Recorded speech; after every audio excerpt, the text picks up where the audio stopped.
अभी फिलहाल देखिए शिवसेना से जुड़ा ये एक बड़ा अपडेट आया है। शिवसेना का सिंबल कोई नहीं ले सकता, ये बड़ी खबर इस वक्त आ रही है। कई नेताओं के पार्टी छोड़ने की खबर है।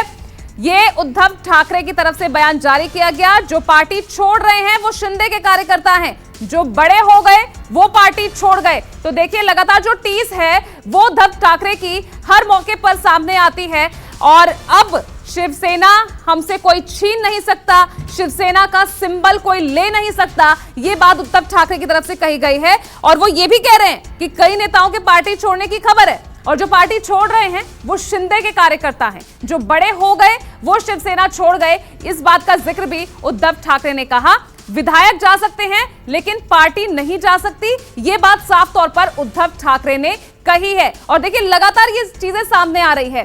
पहले विधायक किस तरह से शिंदे गुट में शामिल हो जाते हैं, फिर सांसदों से जुड़ी खबर आती है और अब पार्षदों से भी जुड़ी खबर आई कि बड़ी संख्या में कई ऐसे पार्षद हैं जो शिंदे गुट में शामिल हो रहे हैं या हो गए हैं। तो वो टीज जो है वही निकलकर वो सामने आ रही है।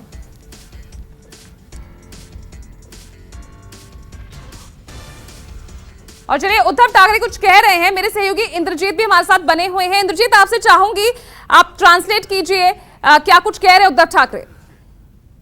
जगाचं लक्ष कदाचित त्याच्यासाठी असेल की आपला देश हा मला वाटतं पहिला 2-3 नंबरचा देश आहे, ज्याच्यामध्ये सगळ्यात मोठा देश आहे, ज्याच्यामध्ये लोकशाही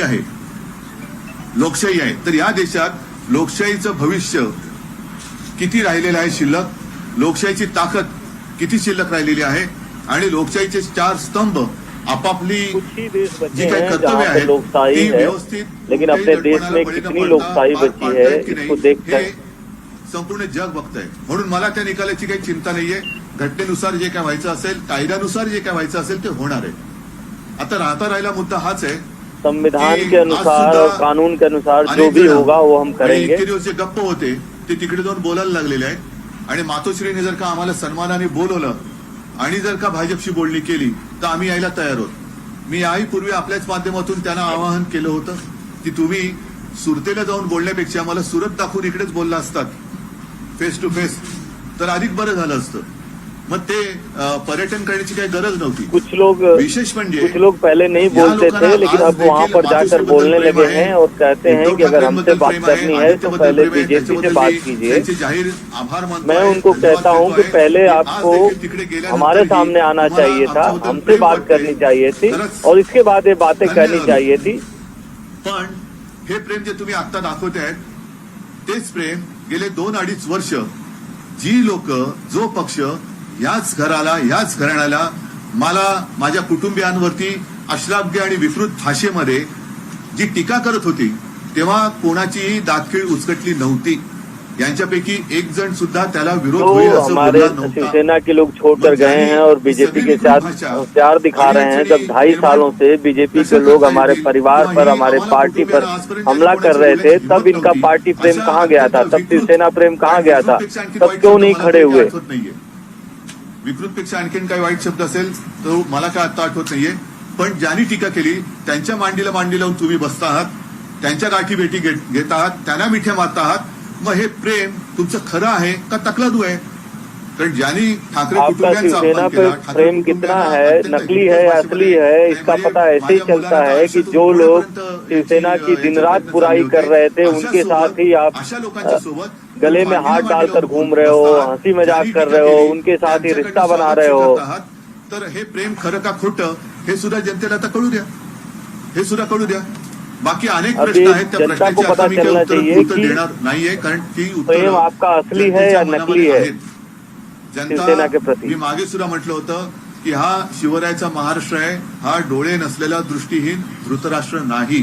त्याच्यामुळे पुढे काय होणार अनेक प्रश्न आहेत, पण एकाच प्रश्नाचं उत्तर हे जनता अपेक्षा त्यांच्याकडनं करते, ते त्यांनी खरं द्यावं की एवढं सगळं देऊन साधी माणसं यांना साध्या माणसांनी, शिवसेनेनी एवढं मोठे पद दिल्यानंतर सुद्धा असे का वागलं। धृतराष्ट्र का महाराष्ट्र नहीं है, जनता सब देख रही है। जो ठीक है सिंपल लोग थे जिनको शिवसेना ने इतना कुछ दिया, आज वो लोग भी आंखें दिखा रहे हैं। आणि माझ्या खासदारांशी चर्चा करून जो काही निर्णय घ्यायचा तो घेईन, पण परत एकदा मैं अपने नेताओं से और विधायकों से चर्चा करूंगा, इसके अलावा सांसदों से चर्चा करूंगा, जो भी निर्णय होगा वो लूंगा। अशी लोक फोन करतायत, मेसेज पाठवतायत, मेसेज माझ्यापर्यंत पोहोचावेत असे त्यांच्या ओळखीच्या लोकांशी बोलतायत आणि ही सगळी लोक हळहळतायत. त्यांना जे काही घडलं हे मान्य नाहीये आणि म्हणून मी पुन्हा एकदा सांगतो की हे असे खेळ करत बसण्यापेक्षा परत एकदा विधानसभेची निवडणूक घ्या. जर आम्ही चुकलो असू तर लोक परत सांगतो हे मी मागे बोललोय, जर आम्ही चुकलो असू, अगर आपको लगता है कि हमने गलत किया है तो आप सब लोग रिजाइन दे दो और एक बार फिर से विधानसभा का चुनाव होने दो, तब पता चलेगा कि कौन असली है कौन नकली है. आकडे येत आहेत 1000 कोटी 2000 कोटी मला नाही माहित, 3000 कोटी हे फुकटात झालं असतं, हे फुकटात झालं असतं. म्हणजे जी गोष्ट सन्मानाने झाली असती ती घातपाताने का केली आणि जी गोष्ट दिलदारपणाने झाली असती ती एवढा जो बात सम्मान से हो सकती थी उसके लिए आपने विश्वासघात क्यों किया? हमसे बात करते व्हायला पाहिजेत. आम्ही जर का चूक केली असेल तर जनतेचा निर्णय आम्हाला शिरसावत आहे, आम्ही घरी बसू आणि ते जर चुकले असतील तर जनता त्यांच्याबाबत जो काही निर्णय घेईल तो आम्हाला मान्य आहे. अगर हमने कोई गलती की है तो जनता हमको घर बैठा देगी, अगर आपने कोई गलती की है तो आपको बैठा देगी. ये जनता की अदालत में तय हो जाएगा. त्या बोलत जाईल, कारण मला कुठेही वाद विवाद होऊ द्यायचा नाहीये. माझ्याकडनं मी शांतपणाने चाललेलो आहे. परत एकदा सांगतो, सन्मानाने बोलवावं. मैं शांति से काम करने वाला आदमी हूँ, मुझे किसी बात विवाद में नहीं पड़ना है. आणि आमच्याबद्दलचं प्रेम हे 2.5 वर्ष कुठे गेलं होतं? ज्यांनी आमचे अपमान केले, अत्यंत वाईट पद्धतीने आमच्याशी वागले, त्यांच्याबरोबर त्यांना मिठ्या मारताना जर का तुम्हाला आनंद मिळत असेल तर तुमचा आनंद तुम्हाला लख लाभो. मला माझ्या साध्या शिवसैनिकाचा जो लोग हमारा 2.5 साल से अपमान कर रहे हैं आणि त्यांच्या डोळ्यातले जे पार्टी का अपमान कर रहे हैं, अगर उनके साथ जाने से आपको आनंद मिल रहा है तो आपका आनंद मुबारक हो. जय महाराष्ट्र. जय हिंद, जय महाराष्ट्र. उद्धव ठाकरे को यहाँ पर सुन रहे थे और वो साफ तौर पर एक बार वही बात दोहराते हुए नजर आए. उन्होंने ये भी जिक्र किया कि सम्मान से जो बात हो सकती थी तो उसके बाद विश्वासघात क्यों किया. इंद्रजीत लगातार हमारे साथ बने हुए हैं. इंद्रजीत, लगातार जिस तरह से उद्धव ठाकरे की तरफ से हर एक मौके पर, या ये कहें कि एक इंटरवल के बाद इस तरह के जो बयान सामने आ रहे हैं, कहीं ना कहीं एक बहुत बड़ा आघात उनके लिए है ही.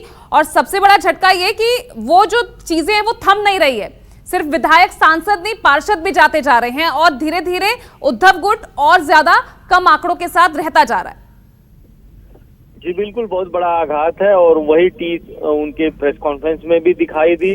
साफ तौर पर उन्होंने इसलिए आज की प्रेस कॉन्फ्रेंस ली क्योंकि एक चर्चा चल रही थी, सोशल मीडिया में ज्यादा चल रही थी, मीडिया में भी चल रही थी कि जो पार्टी सिंबल है उसको लेकर उद्धव ठाकरे ने कहा है कि आप लोग अपने कार्यकर्ताओं को, नेताओं को कहा है कि आप लोग दूसरे सिंबल पर भी लड़ने के लिए तैयार रहिए. उस पर उन्होंने सफाई दी है कि हमारा पार्टी सिंबल यही रहेगा, हम इसी पर चुनाव लड़ेंगे. और जिस तरह की खबरें चल रही थी सोशल मीडिया पर उसका खंडन किया है. तो कहीं न कहीं जो प्रेस कॉन्फ्रेंस बुलाई गई थी वो सिंबल को लेके बुलाई गई थी, लेकिन इस दौरान उन्होंने कई सारी बातें कही, उन लोगों के बारे में कही जो लोग आज कह रहे हैं कि बीजेपी के साथ क्यों रहना चाहिए, क्यों नहीं रहना चाहिए, क्यों एनसीपी और कांग्रेस के साथ नहीं रहना चाहिए. उनको जवाब दिया है कि 2.5 सालों से बीजेपी किस तरह से लगातार शिवसेना पर उंगली उठा रही थी, जो पार्टी नेतृत्व है उसको भला बुरा कह रही थी और आप उनके साथ. चलिए इंद्रजीत, वापस मैं लौट रही हूँ. देखिए, नमस्कार, मैं हूं मानक गुप्ता. अगर आपको हमारा ये वीडियो पसंद आया हो तो इसे लाइक और शेयर जरूर करें और हाँ, हमें सब्सक्राइब और फॉलो करना ना भूलें ताकि आप देश और दुनिया की कोई खबर मिस ना करें. तो जुड़े रहिए हमारे साथ और देखते रहिए News 24.